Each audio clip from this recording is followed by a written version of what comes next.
Après l'apprentissage du savoir et du savoir-être que vous avez acquis lors des 6 premiers cours, vous allez passer aujourd'hui à la partie savoir-faire dans le domaine de la communication interne.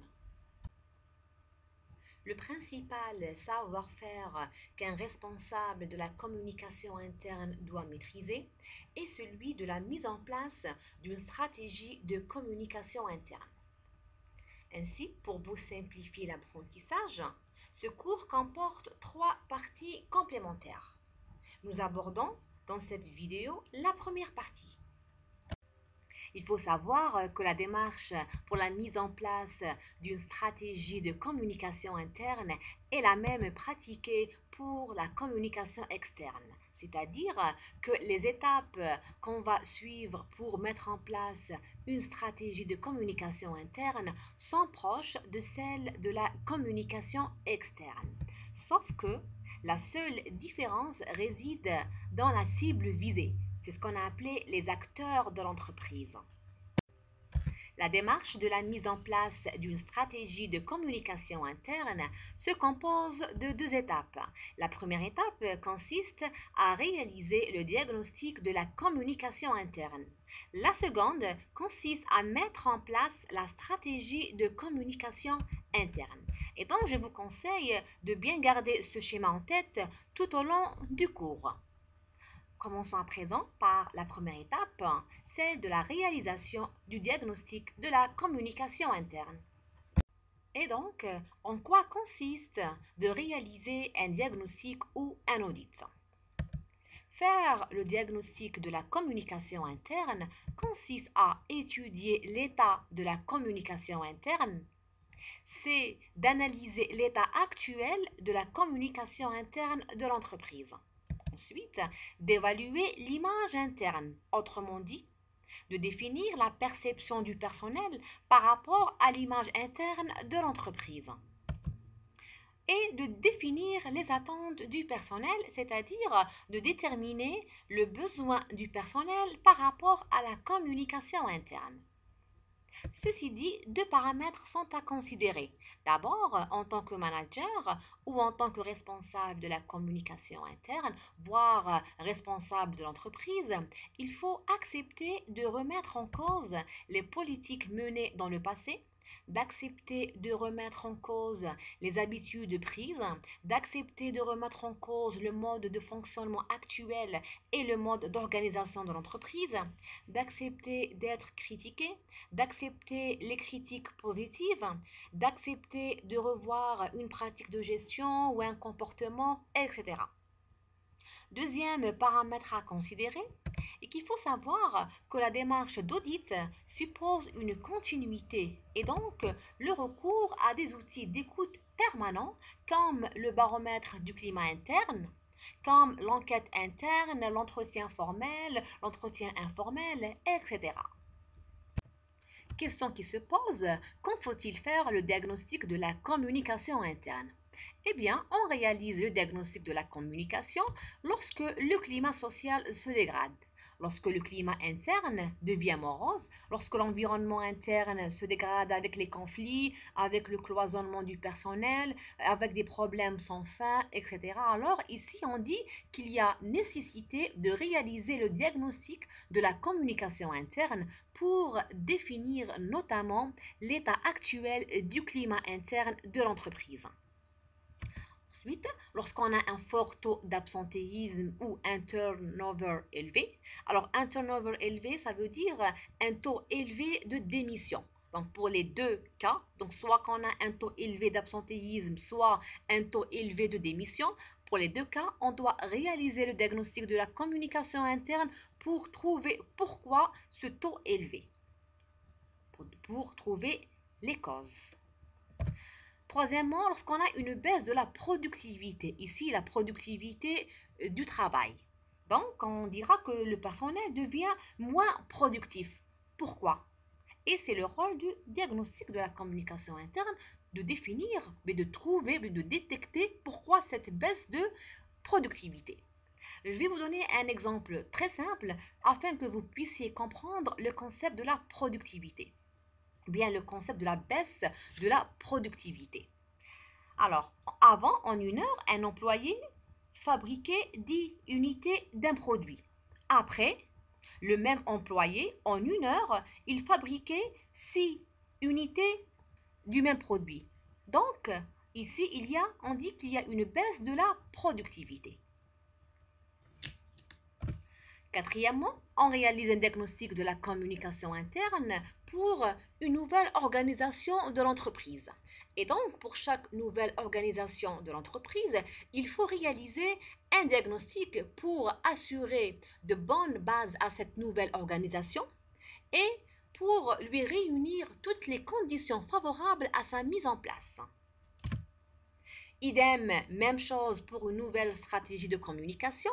Donc, à chaque nouvelle stratégie de communication, il faut prévoir un diagnostic de la communication interne actuelle. Enfin, pour une modification de l'environnement externe, marché, concurrents, clientèle, etc., il est clair que chaque modification de l'environnement externe va avoir des conséquences directes sur l'environnement interne. Et donc, un diagnostic s'oblige. Toutefois, deux préoccupations sont à prendre pour réaliser le diagnostic de la communication interne. D'abord, il faut informer au préalable de la réalisation de l'audit. Ensuite, il faut diffuser les résultats de l'audit après sa réalisation. Pourquoi informer au préalable de la réalisation de l'audit? Eh bien, si le personnel n'adhère pas à l'audit, il va remettre en cause sa crédibilité.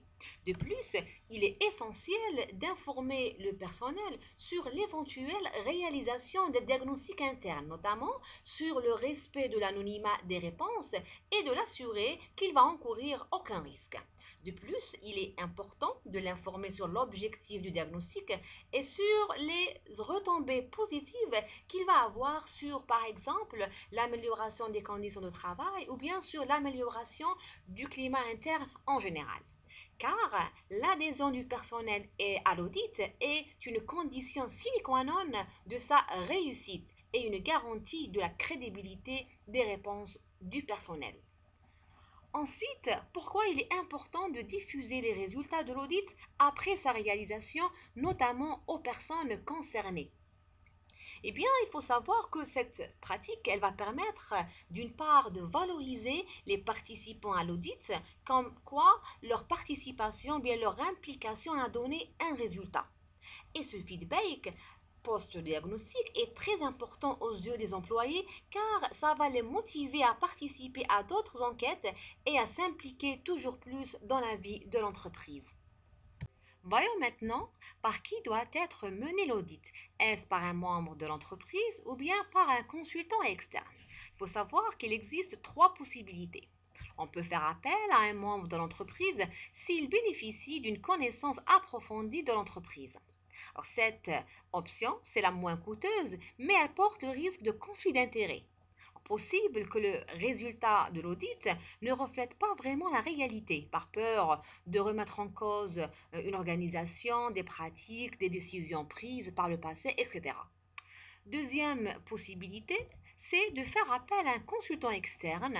Il a assez de recul pour porter un regard neutre, contrairement à la possibilité précédente. Sauf que cette option, c'est la plus coûteuse. Et donc, si l'entreprise possède les moyens matériels et humains, il vaut mieux mener l'audit conjointement en faisant appel à un consultant externe et interne. Question qui se pose maintenant, comment réaliser le diagnostic de la communication interne? Eh bien, pour le réaliser, il faut passer par trois étapes. D'abord, il faut faire une étude préliminaire, ensuite faire l'audit de l'existant et terminer avec une enquête interne. Il faut savoir que quelle que soit l'option choisie pour réaliser l'audit, c'est-à-dire soit de faire appel à un consultant externe ou interne, voire les deux en même temps, ils devront passer par ces mêmes étapes, en commençant par réaliser une étude préliminaire. Et donc, quel est l'intérêt de réaliser cette étude préliminaire pour le diagnostic de la communication interne? Mais il faut savoir que cette étude a pour principal objet de faire connaître l'entreprise, notamment pour un consultant externe à l'entreprise qui ne connaît pas l'entreprise, qui ne connaît ni ses acteurs, ni sa structure, ni même son fonctionnement. Deuxièmement, cette étude doit porter sur un nombre restreint de personnes, c'est-à-dire elle doit cibler les dirigeants et ceux censés détenir l'information. Pourquoi? Parce qu'elle s'appuie sur une étude documentaire afin de définir le cadre de l'étude de manière générale. Après avoir réalisé la préétude de l'entreprise et de faire baliser l'étude, on doit passer à la seconde étape du diagnostic de la communication interne qui consiste à faire l'audit de l'existant. Et donc, en quoi consiste-t-il? Cette étude, à travers cette étude, on doit d'abord faire l'inventaire et l'évaluation des outils de communication existants, c'est-à-dire qu'on doit évaluer toutes les techniques de communication utilisées actuellement par l'entreprise et après de faire leur inventaire. Ensuite, d'évaluer chaque dispositif de communication à part. Alors, qu'est-ce qu'un dispositif de communication? C'est un ensemble de techniques de communication utilisées par l'entreprise pour un type de communication donné. Par exemple, on aura pour la réunion, mais les réunions, on aura un dispositif de communication propre à elle. Pour les formations, elle aura son propre dispositif de communication. Pour les entretiens d'embauche, également, ainsi de suite. Et cette étude, voire cet audit de l'existant, va nous permettre d'apprécier l'efficacité et la pertinence de chaque dispositif de communication par rapport aux cibles visées. Nous comprenons ici que chaque cible aura son propre dispositif de communication. Et donc, on pourra mesurer le degré de réceptivité des différents publics à la forme. En effet, certains individus sont plus réceptifs à la forme orale que écrite. D'autres sont plus réceptifs à la forme écrite que la forme orale. D'autres même, on doit prévoir la forme écrite et la renforcer avec la forme orale, ainsi de suite. En second, cet audit de l'existant va nous permettre de vérifier la culture de l'entreprise, la culture interne de l'entreprise. Il va nous permettre aussi de détecter bien, de définir son secteur d'activité, son niveau de formation, le niveau de technologie adopté dans l'entreprise, soit pour le système d'information, bien pour le système de communication, etc. Et enfin, l'audit de l'existant va nous permettre de mesurer la capacité de l'outil ou bien la capacité du dispositif de communication à transmettre les différents messages. Après avoir fait un état des lieux, on passe à la troisième étape qui consiste à mener une enquête interne. Et donc, qu'est-ce qu'une enquête interne? C'est un sondage d'opinion avec lequel on va cibler les employés de l'entreprise. L'objectif étant de connaître leurs attentes et la réalité du degré d'adhésion des employés aux valeurs de l'entreprise et à la culture organisationnelle de l'entreprise de manière générale. À travers cette enquête interne, ou bien l'intérêt de cette enquête interne, c'est qu'elle va nous permettre d'une part de mieux appréhender le climat interne en cherchant à répondre par exemple aux questions suivantes. Quels sont les points de convergence et de divergence des employés? Comment s'expriment-ils?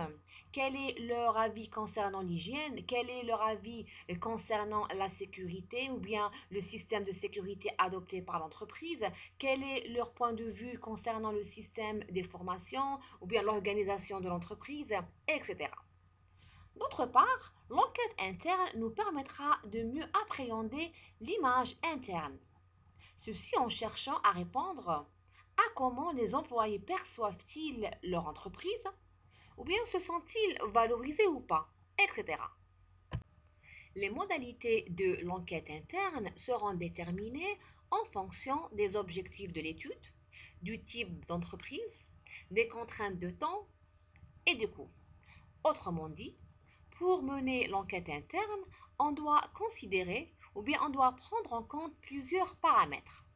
D'abord, l'enquête interne doit avoir un objectif ou des objectifs. C'est ce qu'on appelle les objectifs de l'enquête interne, c'est-à-dire pourquoi veut-on réaliser l'enquête. Ceci nous permettra notamment d'organiser le questionnaire, de rédiger les différentes questions auxquelles on cherche des réponses, de cibler les personnes concernées par cette étude et de bien choisir le contenu et la forme des questions.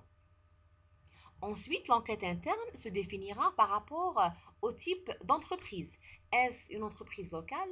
Est-ce une entreprise internationale, une multinationale, etc. Bien sûr, réaliser une enquête interne à l'échelle nationale diffère de celle d'une étude à l'échelle internationale, etc. L'enquête interne se définira aussi par rapport au temps. Il est clair que la réalisation de l'enquête interne va demander du temps et ce temps sera proportionnel à l'objectif de l'enquête. Exemple, si on veut mener une enquête interne avec objectif de définir le climat interne de l'entreprise, ceci demandera énormément de temps et de mobilisation du personnel. Par contre, mener une enquête interne avec objectif de déterminer la perception du personnel par rapport aux formations reçues, ceci demandera moins de temps que la précédente enquête. Enfin, l'enquête se définira par rapport à ses coûts. Déjà, le coût de l'enquête interne dépendra de son objectif. Le coût d'une enquête interne d'une multinationale coûtera forcément plus cher qu'une enquête interne d'une entreprise locale.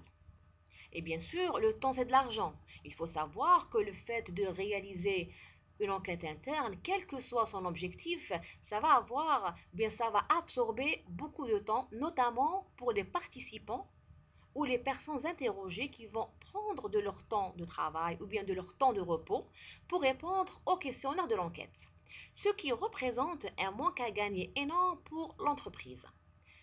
D'où la nécessité de bien choisir la forme, bien le type de l'étude à mener. Est-ce une étude qualitative ou bien une étude quantitative?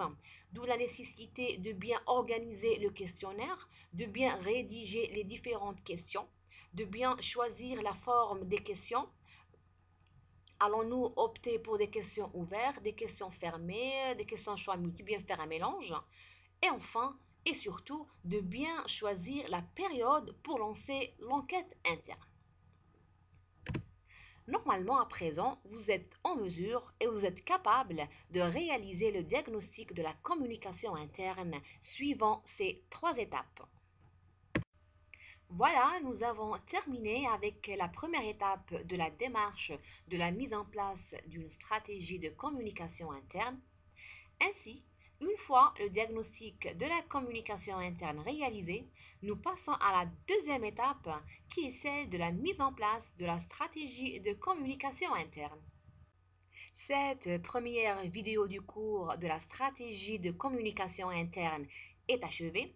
Je vous invite à présent à passer à la deuxième partie du cours. À tout de suite.